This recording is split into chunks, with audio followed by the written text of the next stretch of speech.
ಶ್ರೀರಾಮದೂತ ಹನುಮಂತನನ್ನ ಭಕ್ತರು ದೇವತಾ ರೂಪವಾಗಿ ಆರಾಧಿಸಿಕೊಂಡು ಬರುತ್ತಿದ್ದಾರೆ. ಆದರೆ ದಕ್ಷಿಣ ಕನ್ನಡ ಜಿಲ್ಲೆಯ ಪುತ್ತೂರಿನ ಕುಟುಂಬವೊಂದು ಈ ವಾನರ ಮೂರ್ತಿಯನ್ನು ದೈವದ ರೂಪದಲ್ಲಿ ಆರಾಧಿಸಿಕೊಂಡು ಬರುತ್ತಿದೆ. ತುಳುನಾಡ ದೈವಾರಾಧನೆಯಲ್ಲಿ ಇತರೆ ದೈವಗಳಿಗೆ ಯಾವ ರೀತಿ ಕೋಲ ನೇಮಗಳನ್ನು ನೀಡುತ್ತಾರೋ ಅದೇ ರೀತಿಯಲ್ಲಿ ಆಂಜನೇಯನಿಗೂ ಇಲ್ಲಿ ಕೋಲ ನಡೆಸಲಾಗುತ್ತದೆ. ದೇವತಾ ಪೂಜೆಗಳಿಂದ ದೈವಾರಾಧನೆಯಲ್ಲೇ ಹೆಚ್ಚಿನ ನಿಷ್ಠೆ, ಭಕ್ತಿ, ಭಯ ತುಂಬಿಕೊಂಡಿರುವವರು ದಕ್ಷಿಣ ಕನ್ನಡ ಜಿಲ್ಲೆಯ ಹಾಗೂ ಕರಾವಳಿ ಭಾಗದ ಜನರು. ಕರಾವಳಿ ಭಾಗದ ಪ್ರತಿಯೊಂದು ಕುಟುಂಬವೂ ಒಂದೊಂದು ದೈವಗಳನ್ನು ತಮ್ಮ ಕುಲದೇವರಾಗಿ ಆರಾಧಿಸಿಕೊಂಡು ಬರುತ್ತಿದೆ. ಆದ್ದರಿಂದಲೇ 400ಕ್ಕೂ ಮಿಕ್ಕಿ ಹಲವು ದೈವಗಳ ಆರಾಧನೆಗಳು ಇಲ್ಲಿ ಆಚರಣೆಯಲ್ಲಿದೆ. ಶ್ರೀರಾಮನ ಬಂಟ ಹನುಮಂತನನ್ನು ದೇವರಂತೆಯೇ ಪೂಜಿಸಿಕೊಂಡು ಬರುತ್ತಿರುವವರ ಮಧ್ಯೆ ದಕ್ಷಿಣ ಕನ್ನಡ ಜಿಲ್ಲೆಯ ಪುತ್ತೂರು ತಾಲೂಕಿನ ಇಳಿಂತಾಜೆ ಮನೆತನವು ಆಂಜನೇಯನನ್ನು ದೇವಸಂಭೂತನನ್ನಾಗಿ ಆರಾಧಿಸುತ್ತಿದೆ.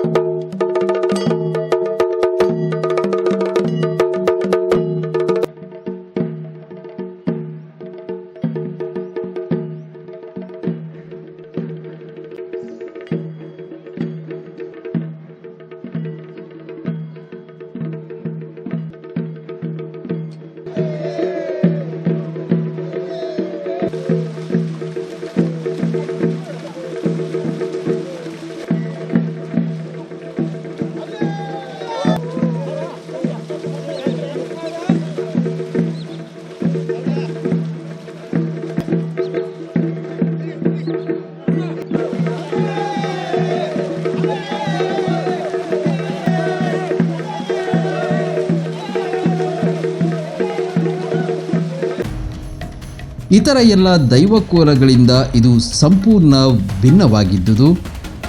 ಹನುಮಂತನ ವೇಷಧಾರಿ ಇಲ್ಲಿ ಸಂಪೂರ್ಣ ಮೌನಿಯಾಗುತ್ತಾನೆ.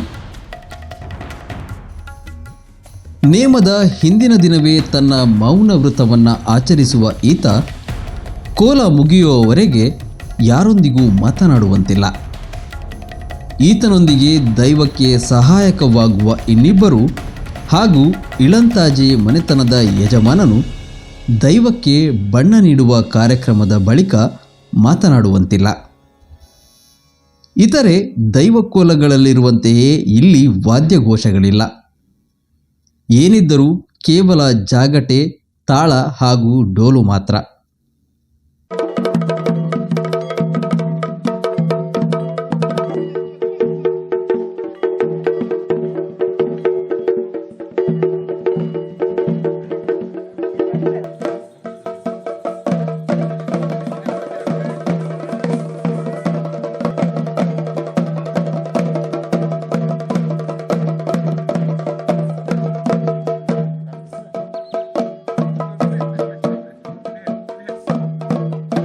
ವಾನರರಂತೆ ಜಿಗಿಯುತ್ತಾ ಸಾಗುವ ಹನುಮಂತ ವೇಷಧಾರಿಯ ಮುಂದೆ ಯಾರೂ ಬರುವಂತಿಲ್ಲ, ಮಾತನಾಡುವಂತಿಲ್ಲ ಹಾಗೂ ಮಕ್ಕಳು ಸೇರಿದಂತೆ ಯಾರೂ ವೇಷಧಾರಿಯತ್ತ ಕೈ ತೋರಿಸುವಂತಿಲ್ಲ.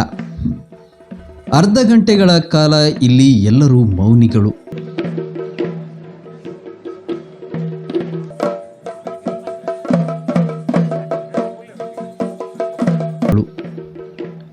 ಕೃಷಿ ಚಟುವಟಿಕೆಗಳಿಗೆ ಹಾಗೂ ಹನುಮಂತನಿಗೆ ನೇರ ಸಾಮ್ಯತೆ ಇದೆ ಎನ್ನುವುದನ್ನು ತೋರಿಸುವ ಈ ದೈವದ ಕೋಲದಲ್ಲಿ ಹನುಮಂತ ವೇಷಧಾರಿಯು ಉಳುಮೆ ಮಾಡಿದ ಗದ್ದೆಯ ಬದಿಯಲ್ಲಿರುವ ಮರವನ್ನು ಹತ್ತಿ ಅದರಿಂದ ಎಲೆಗಳನ್ನು ತೆಗೆದು ಗದ್ದೆಯ ಮೇಲೆ ಹಾಕುತ್ತಾನೆ.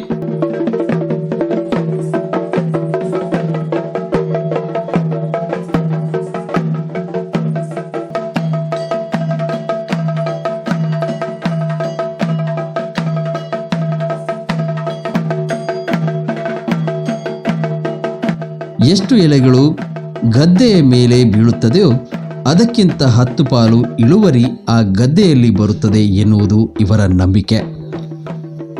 ತಾನು ಬೆಳೆದ ಬೆಳೆಗಳಿಂದ ಮಂಗಗಳ ಕಾಟವು ಹೆಚ್ಚಾದಾಗ ಇಲ್ಲಿನ ಜನ ಆಂಜನೇಯನ ಮೊರೆ ಹೋಗಿ ಆರಾಧನೆ ಮಾಡಿ ಕೋಲದ ಸಮಯದಲ್ಲಿ ತಮ್ಮ ಪಾಲಿನ ಕೃಷಿ ಕಾಣಿಕೆಯನ್ನು ಆಂಜನೇಯನಿಗೆ ನೀಡುವುದು ವಾಡಿಕೆ.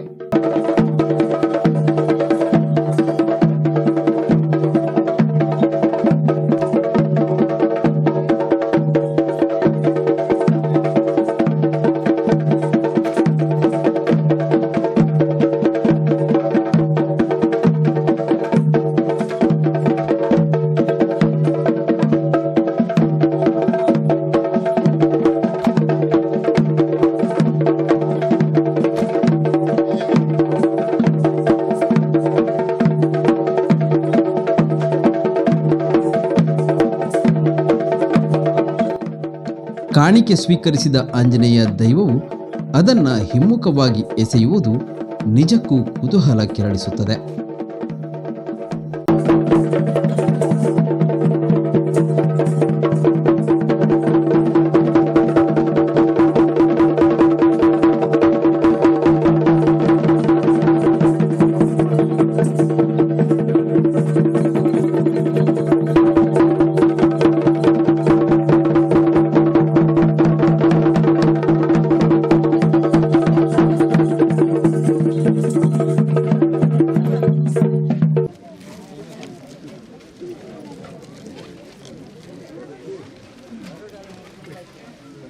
ಆಂಜನೇಯನ ನೇಮ ಯಾವುದೇ ಹಳೆ ಸಂತಾನ ಕುಟುಂಬದಲ್ಲಿ, ನಾವೆಲ್ಲರೂ ಹಳೆ ಸಂತಾನಗಳು, ಯಾವುದೇ ಹಳೆಯ ಸ್ಥಾನದಲ್ಲಿ ಆಂಜನೇಯರಿಗೆ ದೈವದ ರೀತಿಯಲ್ಲಿ ನೇಮ ಆಗುವುದಿಲ್ಲ.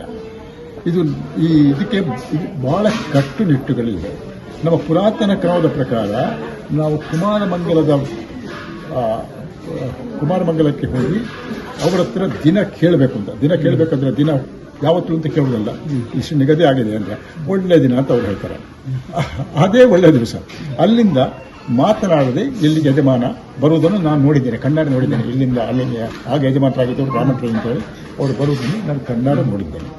ಅವರು ಇಲ್ಲಿ ಯಾರ ಹತ್ರ ಮಾತಾಡದೆ ಬರುವ ಹಾಗಿಲ್ಲ, ಯಾರು ಮಾತಾಡೋ ಹಾಗಿಲ್ಲ. ಇಲ್ಲಿಗೆ ಬಂದು ಆಮೇಲೆ ವೃತ್ತ ಏನು ಅಂತ ಹೇಳಿದ್ರೆ ಅವರು ಹಾಸಿಗೆಯಲ್ಲಿ ಮಲಗಬಾರದು, ನೆಲದ ಮೇಲೆ ಮಲಗಬೇಕು. ಆಮೇಲೆ ನಿಲ್ಲದ ಹೆಂಗಸರು ಮಾಡಿದ ಅಡುಗೆಯನ್ನು ತಿನ್ನಬಾರದು, ದಿನಕ್ಕೆ ಒಂದೇ ಊಟ. ಈ ಥರದ ಶಿಸ್ತು ನಿಯಮಗಳನ್ನು ಪಾಲಿಸಬೇಕು. ಆಮೇಲೆ ಮುಂದಿನ ದೊಡ್ಡ ಕ್ರಮ ಏನಂತ ಹೇಳಿದ್ರೆ ನಾಗುಣಿಸ್ಕೊಂಡು ವೀಳ್ಯ ಕೊಡುವುದು, ಅದಾಯಿತು. ನಾಗುಣಿಸ್ಕೊಂಡು ಹೋಗುವುದು, ನಾಗುಣಿಸ್ಕೊಂಡು ಹಿಂದೆ ತರವಾಡ ಮನೆ ಕ್ಲೀನ್ ಅಂತ ಇತ್ತು, ಅಲ್ಲಿಗೆ ನಾಗುಣಿಸ್ಕೊಂಡು ಹೋಗಿ ಬರುವುದು. ಬಂದ ಮೇಲೆ ಇಲ್ಲಿ ಮಲಗಬೇಕು. ಅದು ಮಾಡಿ ಬೇರೆಲ್ಲ ಮಲಗುವ ಹಾಗಿಲ್ಲ, ಯಾರ ಹತ್ರ ಮಾತಾಡೋ ಹಾಗಿಲ್ಲ. ಮಾತಾಡೋದು ನೇಮ ಬಿರಿದ ಮೇಲೆ ಮಾತ್ರ. ನಮ್ಮ ದೇವರಿಗೆ ಕಟ್ಟುವವನು ಕೂಡ ಅಲ್ಲಿಗೆ ಬಂದ ಮೇಲೆ ಮಾತಾಡುವ ಹಾಗಿಲ್ಲ. ಅವನು ಅಲ್ಲೊಂದು ಪಾದೆ ಇದೆ, ಕಲ್ಲಿದೆ, ಆ ಕಲ್ಲಿನ ಮೇಲೆಯೇ ಮಲಗಬೇಕು. ಯಾಕಂದರೆ ಹನುಮಾನ್ ಕಲ್ಲಿನ ಮೇಲೆ ಮಲಗಿದೆ, ಇವನು ಕೂಡ ಕಲ್ಲಿನ ಮೇಲೆಯೇ ಮಲಗಬೇಕು. ಬೆಳಿಗ್ಗೆ ಎದ್ದು ಯಾರೂ ನೋಡೋದಕ್ಕೆ ಮೊದಲು ಇದಕ್ಕೆ ಪಿಂಗಾರ ತೆಗಿಬೇಕು. ಟೋಬಿ ತಂದು ಯಜಮಾನರು ತೂಗುವ ಬಟ್ಟೆಯನ್ನು ಮಡಿ ಮಾಡಿ ದೇವಸ್ಥಾನದಲ್ಲಿ ಇಟ್ಟು ಹೋಗಬೇಕು. ಕುಂಬಾರ ಬಂದು ಅದಕ್ಕೆ ಬೇಕಾದಂಥ ಗಡಿಗೆ, ಇದನ್ನು ಮಡಿಕೆ ಅದು ಚುಟ್ಟಿ ಹಾಕ್ತಾರಲ್ಲ, ಅದಕ್ಕೆ ಬೇಕಾದ ಗಡಿಗೆಯನ್ನು ತಂದು ಇಡಬೇಕು. ಇದನ್ನು ಯಾರೂ ನೋಡಬಾರ್ದು. ಬೆಳಗಾಗುವ ಮೊದಲು ಇಷ್ಟು ಕೆಲಸಗಳು ಆಗಬೇಕು. ಆಮೇಲೆ ಬೆಳಗಾದ ಮೇಲೆ ಇದರ ಕಾರ್ಯಕ್ರಮ ಇವತ್ತಿನ ಹಾಗೆ ಶುರುವಾಗ್ತದೆ. ಇದು ಹಿಂದಿನಿಂದ ನಡೆದುಕೊಂಡು ಬಂದಂಥ ಕ್ರಮ. ಹಾಗೆಯೇ ನಡೀತಾ ಇದೆ ಈಗ. ಅದಕ್ಕೆ ಅಂದರೆ ಕೆಲವೆಲ್ಲ 7 ಗಂಟೆಗೆ ಹತ್ತಬೇಕು ಅಂತ ಹೇಳಿದ್ರೆಲ್ಲ ಸ್ವಲ್ಪ ಹೆಚ್ಚಿಗೆ ಏರ್ಪೇರ್ ಆಗಿರ್ಬೋದು ಸಮಯಕ್ಕೆ ಸರಿಯಾಗಿ, ಆದರೆ ಅದು ನಮ್ಮ ಬಂದಂಥ ಕ್ರಮ.